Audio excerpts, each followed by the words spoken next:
பிஸ்மில்லாஹிர் ரஹ்மானிர் ரஹீம். யா புனையா, அருமை மகனே, அக்கிமி ஸலா, தொழுகையை நிலைநாட்டுவாயாக. வஅமுர் பில் மஅரூஃப் வன்ஹ அனில் முன்கர், நன்மையை ஏவி தீமையை விட்டும் மனிதர்களை தடுப்பாயாக. வஸ்பிர் அலா மா அஸாபக், உனக்கு ஏற்படக்கூடிய கஷ்டத்தை பொறுத்து கொள்வாயாக. இன்ன தாலிக மின் அஸ்மில் உமூர், நிச்சயமாக இது உறுதியான காரியங்களில் உள்ளதாகும். வலா துஸஇர் ஹத்தக லின்னாஸ், பெருமையோடு மக்களை விட்டும் உன்னுடைய முகத்தை நீ திருப்பிக் கொள்ளாதே. வலா தம்ஷி ஃபில் அர்தி மரஹா, பூமியிலே பெருமையோடு நடக்காதே. இன்னல்லாஹ லா யுஹிப்பு குல்ல முஹ்தாலின் ஃபഖூர், நிச்சயமாக அல்லாஹ் தஆலா அகப்பெருமை கொண்டவரையும் ஆணவம் கொண்டவனையும் அல்லாஹ் ஒருபோதும் நேசிக்க மாட்டான். அல்லாஹ் நேசிப்பது இல்லை. வக்ஸித் ஃபீ மஷீக், உன்னுடைய நடையில நடுத்தரத்தை நீ மேற்கொள். வக்துல் மின் சௌத்திக், உன்னுடைய குரலை நீ குறைத்துக்கொள், உன்னுடைய குரலை நீ தாழ்த்திக்கொள். இன்ன அன்கரல் அஸ்வாத் லசௌத்துல் ஹமீர், நிச்சயமாக குரல்களிலே அருவருப்பான குரல் அது கழுதையின் குரலாகும் அப்படின்னு அல்லாஹ் தஆலா கூறுகிறான். அதாவது ஹஜ்ரத் லுக்மானுல் ஹக்கீம் அவர்கள் தன்னுடைய மகனுக்கு செய்த உபதேசங்கள் தொடர்ந்து சொல்லப்பட்டு கொண்டே இருக்கிறது. அதிலே ஹஜ்ரத் லுக்மானுல் ஹக்கீம் அவர்கள் தன்னுடைய மகனுக்கு பெற்றோர்களுடைய கண்ணியத்தை பற்றி சொன்னார்கள், ஷிர்க் செய்யாதே என்று சொன்னார்கள். அதே போல பெற்றோர்களுக்கு எந்த விஷயத்திலே கட்டுப்பட வேண்டும், எந்த விஷயத்திலே கட்டுப்படக்கூடாது என்று சொன்னார்கள். நன்மையான விஷயம் அது எங்கே செய்யப்பட்டாலும், தீமையான விஷயம் அது எங்கே செய்யப்பட்டாலும் அதை அல்லாஹ் அறிந்தவனாக இருக்கிறான் என்ற உபதேசங்களை எல்லாம் லுக்மானுல் ஹக்கீம் அவர்கள் தன்னுடைய மகனுக்கு செய்தார்கள். அடுத்தபடியாக தன்னுடைய மகனுக்கு லுக்மானுல் ஹக்கீம் அவர்கள் செய்யக்கூடிய உபதேசம் என்ன அப்படிங்கிறத தான் அல்லாஹ் ரப்புல் ஆலமீன் யா புனையா அகிமி ஸலா வஅமுர் பில் மஅரூஃப் வன்ஹ அனில் முன்கர் வஸ்பிர் அலா மா அஸாபக் என்ற அந்த ஆயத்தில் இருந்து அல்லாஹ் தஆலா பேசி காட்டுகிறான். அல்லாஹ் தஆலா சொல்லுகிறான், லுக்மானுல் ஹக்கீம் அவர்கள் தன்னுடைய மகனிடத்தில் சொன்னார்கள், அருமை மகனே, தொழுகையை கடைபிடிப்பீராக, தொழுகையை நிலைநாட்டுவீராக. தொழுகையினுடைய ஃபர்லுகள், அதனுடைய வாஜிபுகள், அதனுடைய அர்கானுகள், அதனுடைய நேரங்களை அறிந்து நீங்கள் அந்த தொழுகையை பாதுகாத்து கொள்ளுங்கள் என்பதாக லுக்மானுல் ஹக்கீம் அவர்கள் தனது மகனுக்கு சொன்னார்கள். உங்களால் முடிந்தவரை வஅமுர் பில் மஅரூஃப் வன்ஹ அனில் முன்கர், உங்களால் முடிந்தவரை நீங்கள் முழுமையான முயற்சி செய்து அல்லாஹ்வினுடைய விஷயங்களை தன்னவர்களுக்கும் மற்றவர்களுக்கும் நீங்கள் தப்லீக் செய்து கொண்டே இருங்கள். மக்களிடத்தில் நல்ல விஷயங்களை சொல்லுங்கள், தீய விஷயங்களை விட்டும் மக்களை தடுத்து கொண்டே இருங்கள். ஒவ்வொரு மனிதனிடத்திலேயும் சொல்லுங்கள், நன்மையை கட்டளையிடுங்கள், நன்மையை செய்யும்படியாக சொல்லுங்கள், தீமையை விட்டும் அவர்களை தடுத்து விடுங்கள்.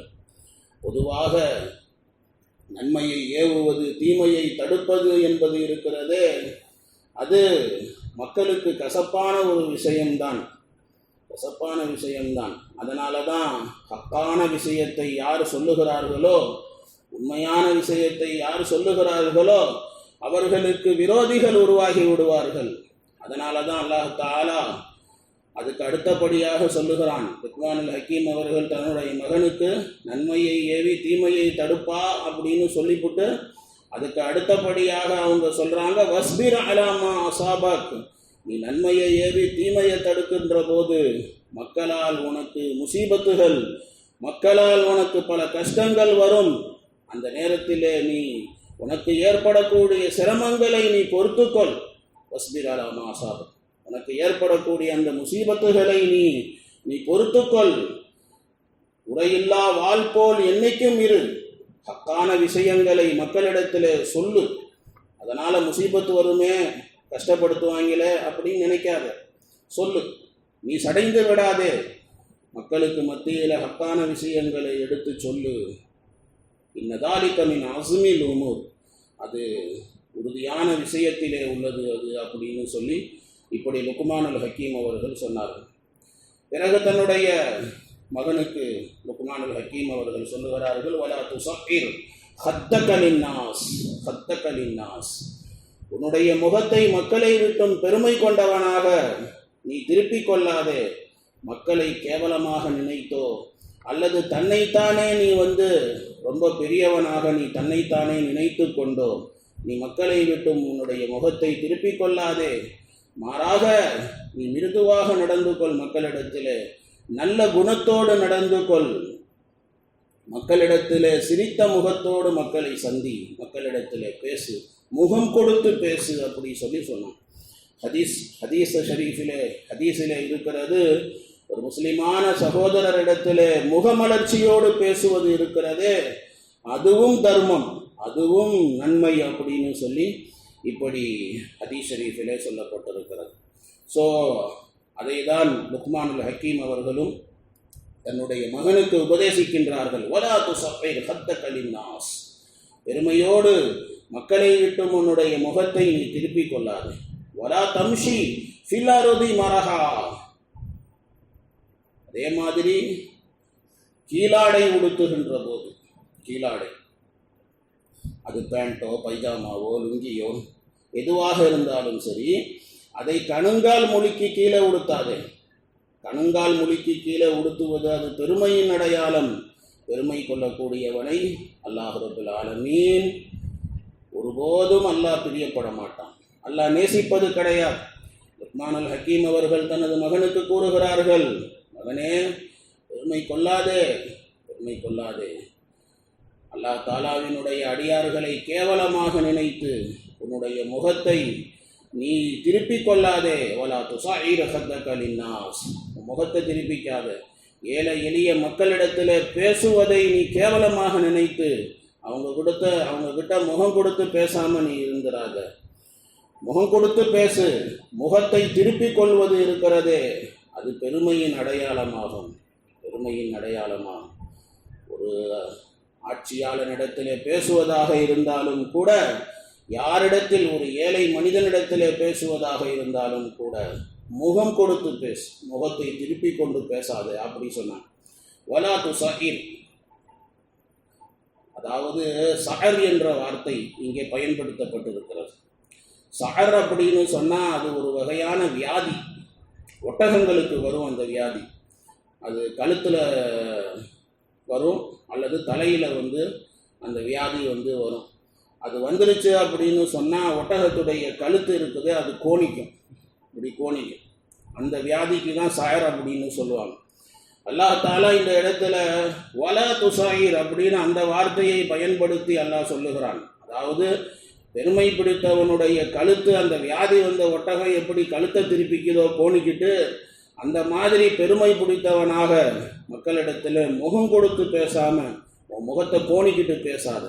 அரபுகள் இருக்கிறாங்களே, பொதுவாக பெருமை கொள்ளக்கூடியவனுக்கு இந்த சஹர் என்ற வார்த்தையை தான் அவர்கள் பயன்படுத்துகிறார்கள். அவங்களுடைய கவிதைகளில் கூட நிறையா இது இடம்பெற்று இருக்கிறது. முகத்தை திருப்பி கொண்டு பேசுவது அது பெருமையின் அடையாளம். அல்லாஹ்வுக்கு அது பிடிக்காத ஒன்று. அல்லாஹ் தாலா இருக்கிறானே, பெருமை கொள்ளக்கூடியவனை அல்லாஹ் நேசிப்பது கிடையாது. எவன் தன்னைத்தானே பெரிதாக நினைக்கிறானோ, பெருமை கொள்கிறானோ, ஆணவம் கொள்கிறானோ, அல்லாஹ் அவனை நேசிப்பது இல்லை. குர்ஆன்ல இன்னொரு ஆயத்தில் அல்லாஹ் பேசுவான், வலா தம்ஷி ஃபில் அர்தி மரஹா, பூமியிலே பெருமை கொண்டவனாக நீ நடக்காதே. இன்னக லன் தஹ்ரிகல் அர்த், பூமியிலே பெருமை கொண்டவனாக நீ நடக்காதே. அப்படி நீ நடந்து நீ என்னப்பா பண்ண போற? இன்னக லன் தஹ்ரிகல் அர்த், நீ பூமியை கிழிச்சு விடவும் முடியாது. வலன் தப்லுகல் ஜிபால தூலா, மலை உசரத்துக்கு உன்னால் வளர்ந்து விடவும் முடியாது. நடக்கும் போதே ஒரு ஆணவ நடக்கிறது. என்ன மனுஷன், ஒன்றும் இல்லாத பையன், இதுல என்ன பெருமை வேண்டியது கிடக்குது அப்படி சொல்லி இப்படி அல்லாஹ் தஆலா சொல்லுவான். இந்த வசனத்துடைய தஃசீரில் நிறைய விளக்கங்கள் நான் ஏற்கனவே சொல்லி இருக்கிறேன். அதனால மறுபடியும் அந்த விளக்கங்களுக்கு நான் போகவில்லை. நாயகம் ஸல்லல்லாஹு அலைஹி வஸல்லம் அவர்களிடத்தில் ஒரு வாட்டி பெருமையை பற்றி பேசப்பட்டது, பெருமையை பற்றி கேட்கப்பட்டது. இப்போ நபி ஸல்லல்லாஹு அலைஹி வஸல்லம் அவர்கள் பெருமைக்கு டெஃபினேஷன் சொன்னாங்க, அதுக்கு உண்டான விளக்கம் சொன்னாங்க. நபி ஸல்லல்லாஹு அலைஹி வஸல்லம், அதாவது பெருமையை விட கேவலமானது எதுவும் இல்லை அப்படின்னு சொல்லி நபி அவர்கள் சொன்னாங்க. தன்னைத்தானே பெரியவனாக யார் நினைக்கிறானோ, அடுத்தவனை கேவலமாக நினைக்கிறானே, அதுதான் அப்படி சொல்லி பெருமை அப்படின்னு நபி அவங்க சொன்னாங்க. அல்லாஹ்வுக்கு கோபம் தரக்கூடிய ஒன்று அப்படின்னு அப்போ நபி ஸல்லல்லாஹு அலைஹி வஸல்லம் அவர்களிடத்துல ஒரு சஹாபி அவர் கேட்டார், யா ரசூலல்லாஹ், அல்லாஹ்வுடைய ரசூலே, என்னுடைய ஆடையை நான் துவைக்கின்ற போது அழுக்கு போகிற மாதிரி நல்ல வெள்ளை வெள்ளேர்னு இருக்கணும்னு நினச்சி நல்லா துவைக்கிறேன். நல்ல வெள்ளை வெள்ளேர்னு ஆடையை உடுத்துறத நான் எனக்கு ஒரு மகிழ்ச்சி. அதே மாதிரி செருப்பு போடும்போது நல்ல செருப்பாக போடணும், பெஸ்ட்டு செருப்பாக போடணும் அப்படி சொல்லி நான் நினைக்கிறேன். அதே மாதிரி என்னுடைய வாகனம், அந்த வாகனத்தில் நான் போடக்கூடிய அந்த குதிரைக்கு மேலே போடக்கூடிய அந்த போர்வை, அது அழகாக நான் வைத்துக் கொள்கிறேன். என்ன இது பெருமையாகுமா அப்படின்னு சொல்லி நபி அவர்களிடத்தில் கேட்டார். நபி ஸல்லல்லாஹு அலைஹி வஸல்லம் அவர்கள் சொன்னார்கள், இது பெருமை அல்லப்பா, அல்லாஹ் அழகானவன், அழகை பிரியப்படுகிறான், இதற்கு பேர் பெருமை இல்லை.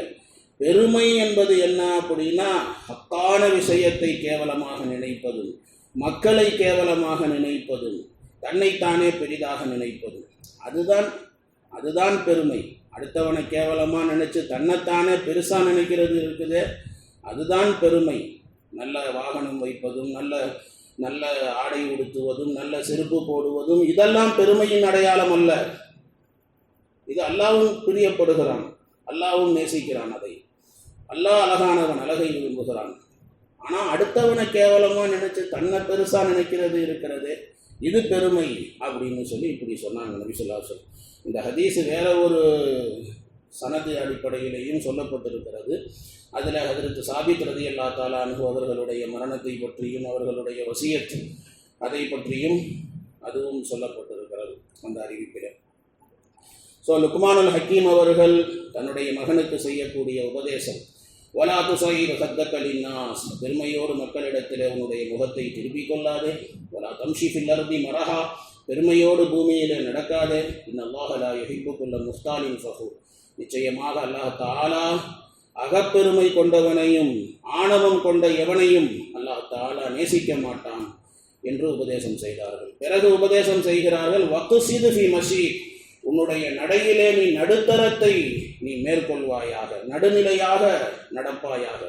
ரொம்ப மெல்லமாகவும் நடக்கக்கூடாது, அதே நேரத்தில் ரொம்ப வேகமாகவும் நடக்கக்கூடாது. அதை சொல்கிறாங்க லுக்மானுல் ஹக்கீம் அவர்கள். வக்ஸிது ஃபி மஷீக் வகுதுல் மின் சௌத்திக், அதே போல உன்னுடைய குரலை குறைத்து கொள்வாயாக, தாழ்த்தி கொள்வாயாக. பேசும்போது எனக்கு நிறையா இங்கிலீஷ் தெரியும், எனக்கு நிறைய அரபி தெரியும், அப்படி எனக்கு நிறையா மற்றவர்களுக்கு தெரியாத மொழி தெரியும் அப்படின்னு இலக்கியங்களை கலந்து மக்களுக்கு மத்தியில் பேசும்போது அடுத்தவனுக்கு கேட்குறவனுக்கு அது என்னன்னே புரியாது, என்னையா பேசினார் அவர் நிற்காது. அந்த மாதிரி பேசாது, மக்களுக்கு புரிய வேண்டும், மக்களுக்கு புரிகின்ற மாதிரி எளிய நடையில மக்களிடத்தில் பேசு, தேவையில்லாமல் கத்தாது. சில பேச்சாளர்கள்லாம் பார்த்தீங்கன்னா தேவையில்லாமல் ஆய் ஊயின்னு கத்துவாங்க, அந்த மாதிரி கத்தாத அப்படி சொன்னாங்க. வகுதுல் மின் சௌத்திக், உன்னுடைய சத்தத்தை குரலை குறைத்துக்கொள். அன்கரல் அஸ்வாத் சௌத்துல் ஹமீர், அதாவது குரல்களிலே ரொம்ப அருவருக்க தகுந்த குரல் எது அப்படின்னு சொன்னால் கழுதையின் குரல், சௌத்துல் ஹமீர், கழுத குரல் தான். கழுதை இருக்கின்றதே தன்னுடைய சக்தியெல்லாம் பயன்படுத்தி நல்லா அடி வயிற்றுல இருந்து அது கத்தும். அதனால எதுனாச்சும் பிரயோஜனம் இருக்குதா? ஒரு ஃபாய்தாவும் கிடையாது, ஒரு பிரயோஜனமும் கிடையாது. அந்த மாதிரி தேவையில்லாமல் கண்ணா புண்ணான்னு கத்திக்கிட்டு பேசாது, சத்தத்தை குறைச்சிக்கோ அப்படி சொல்லி இப்படி சொன்னான். பேச்சிலே ஒரு நிதானம் இருக்க வேண்டும், இயலாமை தெரிய வேண்டும் அப்படி சொல்லிட்டு அதுக்கு ஒரு உதாரணத்தையும் இந்த கழுத சத்தத்தை அதை உதாரணமாக லுக்மானுல் ஹக்கீம் அவர்கள் சொன்னார்கள். தேவையில்லாமல் கத்துவதும் தேவையில்லாமல் கண்டிப்பதும் இது எல்லாம் ஹராமாக இருக்கிறது. ரசூலுல்லாஹி ஸல்லல்லாஹு அலைஹி வஸல்லம் அவர்கள் நமக்கு நல்ல நல்ல பழக்க வழக்கங்களை கற்றுக் கொடுத்திருக்கிறார்கள். அதே மாதிரி நபி அவர்கள் ஏதாவது ஒரு பொருளை மக்களுக்கு நீங்கள் கொடுத்துட்டீங்க அப்படின்னு சொன்னால் கொடுத்தது தான். நீங்கள் கொடுத்ததை மறுபடியும் வாங்குவது இருக்கிறதே, அது நாய் வாந்தி எடுத்து தான் வாந்தியை தானே நக்கிற மாதிரி அப்படி சொல்லி இப்படி நபி ஸல்லல்லாஹு அலைஹி வஸல்லம் அவர்கள் ஒரு ஹதீஸில் சொல்லியிருக்கிறார். நஸை ஷரீஃபில் இந்த ஆயத்துடைய தஃப்சீரிலே எழுதப்பட்டிருக்கிறது. ரசூலுல்லாஹி ஸல்லல்லாஹு அலைஹி வஸல்லம் அவர்கள் சொன்னார்கள், சேவ கூவுகின்றதே, சேவ கூவுகின்ற நேரத்தில் அல்லாஹ்வினுடைய அருளை கேளுங்கள். அது மலக்குகளை பார்த்து அது கூவுகிறது. அதனால் சேவ கூவும்போது அது அது மலக்குகளை பார்த்து கூவுகிறது. அதனால் அல்லாஹ்வுடைய ஃபதுலை கேளுங்கள். அல்லாஹ் தஆலா சே உஸ்கா ஃபஸல் தலப் கரோ, அல்லாஹ்வுடைய அருளை கேளுங்கள். ஆனால் கழுதை கத்துகிற போது அல்லாஹ் தஆலா இடத்துல இருந்து பாதுகாப்பை கேளுங்கள். ஏனென்றால் கழுதை கத்துவது ஷைத்தானை பார்த்து கத்துகிறது அப்படி சொல்லி இப்படி நபி அவர்கள் சொன்னார். ஒரு அறிவிப்பில் இரவு நேரத்தில் தான் அப்படின்னு சொல்லியும் சொல்லப்பட்டிருக்கு. இதுக்கு மேலே அல்லாஹ்வுக்கு வெளிச்சம். ஆக மொத்தத்தில் லுக்மானுல் ஹக்கீம் அவர்கள் தன்னுடைய மகனுக்கு செய்த உபதேசங்கள். خير الحمد لله ولركته ان شاء الله نتجه நாளைக்கு பார்க்கலாம். சுப்ஹானல்லாஹி வபிஹம்திஹி சுப்ஹானக்கல்லாஹும்ம வபிஹம்திக நஷ்ஹது அன் லா இலாஹா இல்லா அன்த நஸ்தக்ஃபிருக வ நத்தூபு இலைக்.